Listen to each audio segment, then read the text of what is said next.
Sebelum mulai video ini, saya minta buat teman-teman yang beragama Kristen seperti saya, baik itu gereja Katolik, gereja Protestan, atau gereja yang lainnya, untuk tidak tersinggung dengan video yang akan saya sampaikan.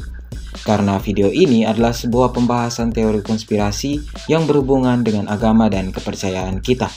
Di video ini, mari tempatkan diri kita sebagai seseorang yang sangat suka teori konspirasi. Anggap saja video ini hiburan, atau mungkin bahan cerita kalian saat kalian nongkrong. Anggap saja teori ini sama seperti teori konspirasi Tuhan Yesus pernah pergi ke India, ataupun teori konspirasi Tuhan Yesus disalib di Mesir. Oke? Nah, kalau sudah siap, mari kita mulai videonya. Audio Jungle.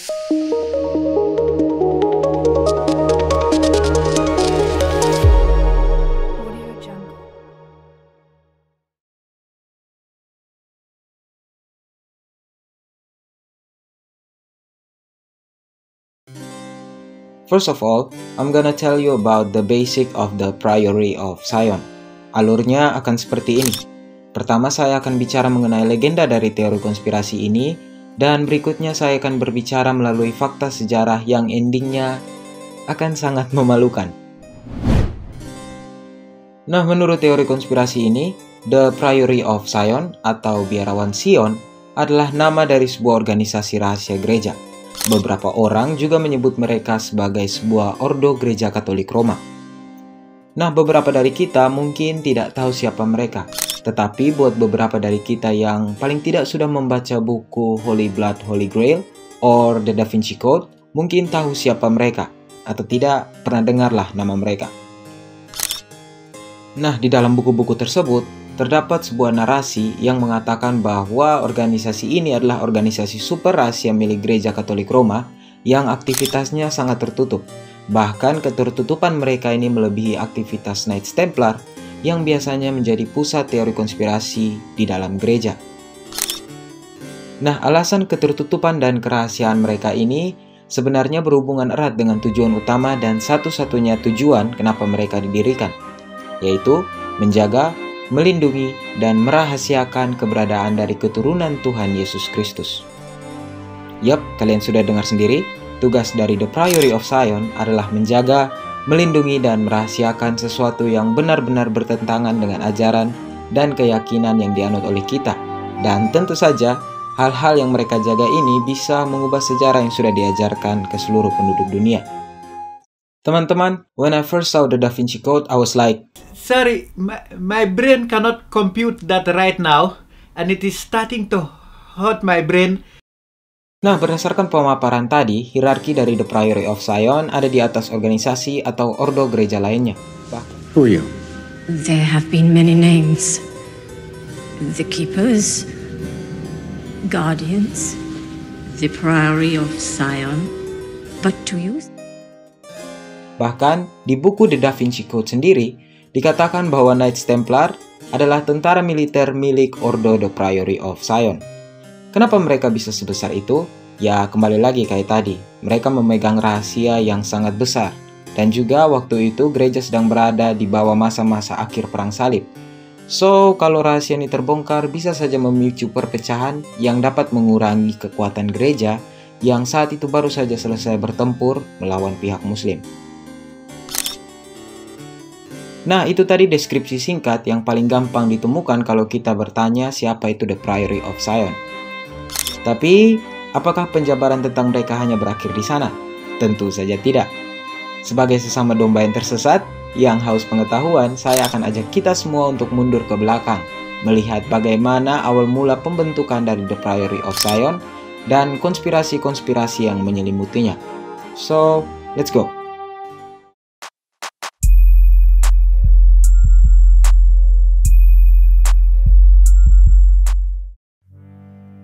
Selamat datang di Rennes-le-Château. Maaf kalau saya salah menyebutkan namanya. Tapi Rennes-le-Château adalah sebuah desa kecil di bagian selatan Prancis yang akan menjadi salah satu pusat dari teori-teori konspirasi gereja dan tidak terkecuali teori ini. Teman-teman, desa ini mungkin terlihat kecil dan biasa-biasa saja. Tapi bagaimana kalau saya kasih tahu kalian kalau di sini terdapat sebuah legenda yang mengatakan bahwa Santa Maria Magdalena dan anaknya tinggal setelah peristiwa penyaliban Tuhan Yesus Kristus. Yep, I know it sucks, but that's what the legend told us. Dan sebenarnya ada dua legenda, tapi saya pilih legenda yang ini karena legenda yang satu lebih aneh. But it's okay, inti dari legendanya sama. Kita lanjut.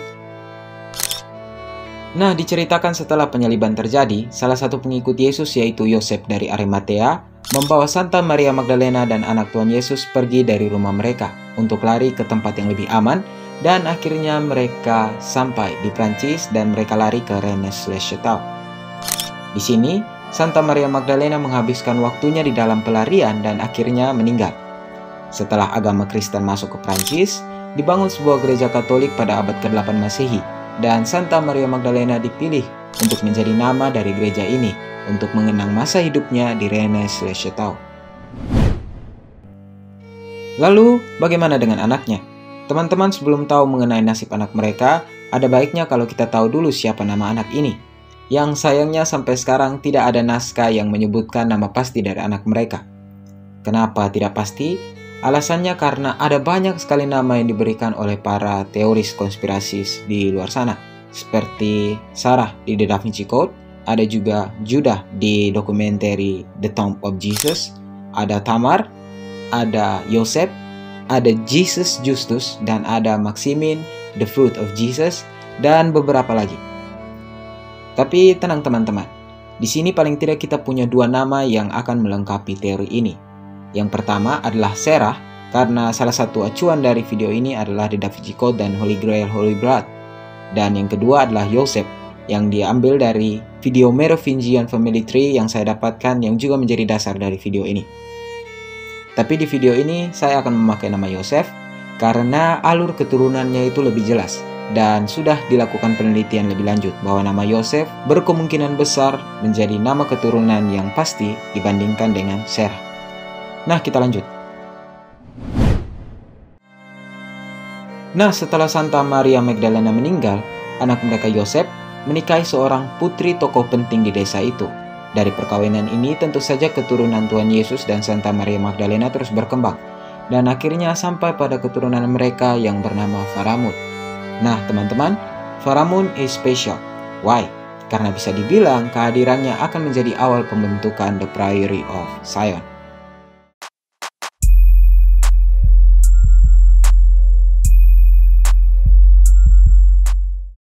Siapa itu Pharamond? Teman-teman, Pharamond adalah keturunan terakhir dari The Fisher Kings yang merupakan salah satu tokoh utama di dalam The Arthurian Legend atau legenda masa Raja Arthur di Inggris. Nah, The Fisher Kings ini bertugas untuk menjaga dan memelihara Holy Grail. Dan kalau dilihat dari konteks legenda ini, Holy Grail di sini adalah The Holy Blood atau cawan suci sebenarnya adalah keturunan yang memiliki darah Tuhan Yesus dan Maria Magdalena. Yang artinya The Fisher Kings adalah keturunan dari Yosef, putra Tuhan Yesus dan Santa Maria Magdalena. Nah, dengan nama besar yang dimiliki oleh Pharamond, tentunya keturunannya akan memiliki peran besar di dalam sejarah. Benar saja, Pharamond kemudian akan memiliki seorang cucu yang diberi nama Merovech. Dan dipercaya Merovech ini adalah ayah dari Childeric yang pertama, yang merupakan penguasa pertama dinasti Merovingian. Dan nama Merovingian sendiri diambil dari nama Merovech. Buat yang sudah tahu siapa itu dinasti Merovingian dari The Da Vinci Code, pasti tahu kalau dinasti Merovingian itu dipercaya sebagai nenek moyang dari keluarga Saint Clair yang merupakan keturunan terakhir dari Tuhan Yesus. But your name was never Saunière. It's Saint Clair. It's one of the oldest families in France. It's from the line of the Merovingian kings. Nah, meskipun Pharamond adalah nenek moyang dari Merovingian, namun di dalam legenda ini dikatakan bahwa bukan dinasti Merovingian yang nantinya akan membentuk The Priory of Sion. Kenapa bukan mereka? Alasannya karena penguasa ketiga Merovingian yang bernama Clothar yang pertama memiliki anak perempuan bernama Bathilde yang kemudian melahirkan seorang anak laki-laki bernama Arnold, di mana si Arnold ini akan menjadi nenek moyang dari Pepin the Short yang merupakan penguasa pertama dari dinasti yang menjadi dinasti pengganti Merovingian, yaitu dinasti Carolingian. Nah, dari anggota keluarga dinasti Carolingian ini akan turun dinasti baru yang bernama dinasti Capet atau The House of Capet, yang merupakan perpaduan dari dinasti Carolingian dan dinasti Romawi Suci. Nah, ini adalah dinasti yang mendirikan The Priory of Sion. Sekarang, mari kita lanjut ke pembentukan The Priory of Sion.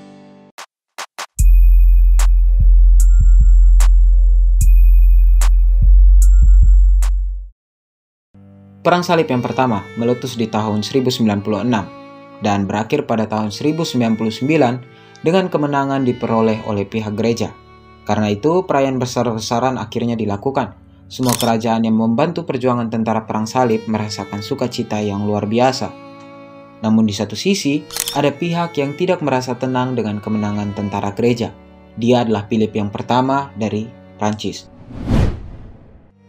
Sebagai salah satu penguasa yang menjadi ujung tombak di dalam Perang Salib itu, dia merasa kalau kemenangannya akan berdampak pada keselamatan dirinya dan tentu saja keluarganya.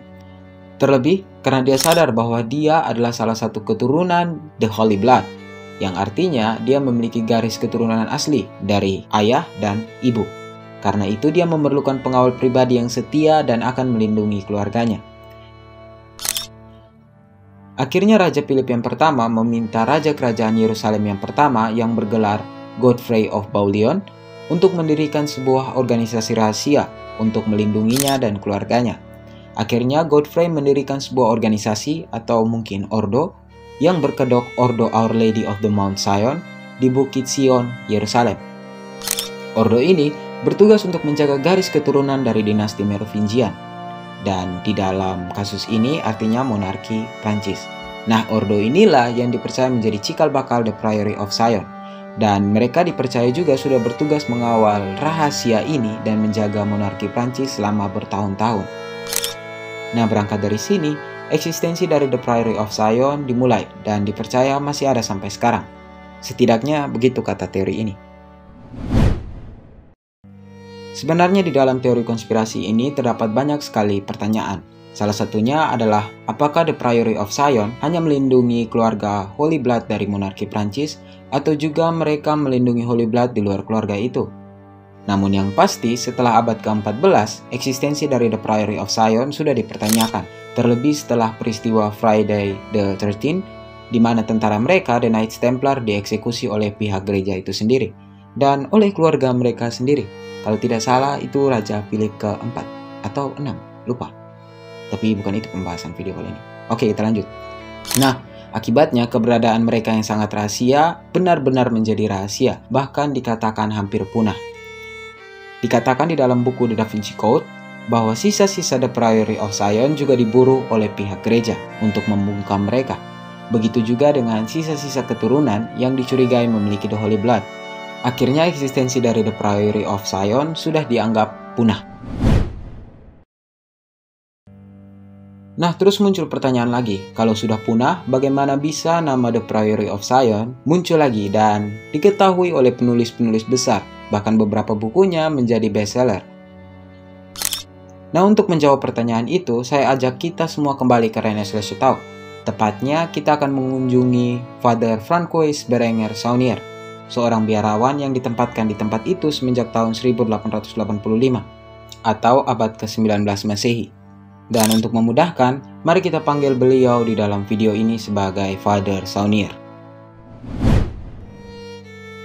Teman-teman, seorang imam gereja Katolik itu memiliki penghasilan yang sangat sedikit dan hal itu menyebabkan mereka sangat mustahil untuk memiliki harta berlebih.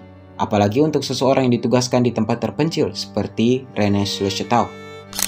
Tapi hal ini berbeda dengan Father Saunier. Baru beberapa saat setelah dia ditempatkan di sana, tiba-tiba Saunier menjadi sangat kaya raya. Bahkan dengan kekayaannya, dia membangun kembali gereja Santa Maria Magdalena yang sebelumnya sudah runtuh dan digantikan oleh gereja lain. Dia juga mendirikan sebuah restoran dekat gereja itu. Seperti kebanyakan tempat yang sedang berkembang, tetangga dan masyarakat yang tinggal di Rennes le Chateau suka julid. Masyarakat ini merasa penasaran dengan sumber kekayaan Saunier. Banyak yang mencurigai bahwa Saunier menemukan harta karun gereja, yaitu harta yang berkaitan dengan Blanche of Castile, Sedangkan mereka tidak tahu bentuk harta itu seperti apa. Akhirnya mereka mulai berspekulasi. Ada yang bilang kalau yang ditemukan adalah koin emas. Sedangkan tidak sedikit juga yang percaya kalau yang ditemukannya adalah peninggalan Santa Maria Magdalena yang berupa dokumen yang di dalamnya menuliskan keturunan Maria Magdalena tersebut. Nah, informasi ini kemudian diteorikan sebagai penyebab kemunculan kembali The Priory of Sion berkaitan dengan dokumen yang tadi. Dan akhirnya eksistensi mereka dan eksistensi The Priory of Sion muncul kembali dan bertahan sampai sekarang.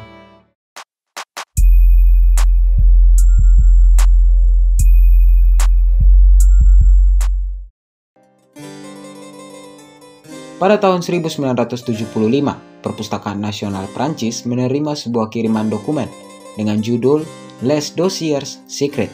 Dokumen ini memiliki tebal 27 halaman dan dikirimkan dalam bentuk yang terpisah. Dan dokumen ini ditandatangani oleh Philippe Toscan du Plantier dan di dalamnya ada 3 konten yang sangat kontroversial. 3 konten ini yang pertama berisikan dinasti Merovingian, yang kedua berisikan daftar Grandmaster The Priory of Sion seperti Sir Isaac Newton, Leonardo da Vinci, dan Victor Hugo, dan konten yang ketiga berisi mengenai penjelasan keturunan terakhir Raja Dagobert yang kedua yang bernama Pierre Plantard. Nah, dokumen ini kemudian menjadi viral di Prancis dan juga beberapa daerah sekitarnya dan kemudian digunakan oleh Henry Lincoln untuk menulis bukunya yang kontroversial yaitu Holy Blood, Holy Grail dan akhirnya semakin mengangkat nama The Priory of Sion ke publik. Nah, kesuksesan The Holy Blood, Holy Grail ini akan disusul dengan kesuksesan buku The Da Vinci Code yang ditulis oleh Dan Brown pada tahun 2003 yang kemudian akan menjadi booming lagi setelah difilmkan pada tahun 2006.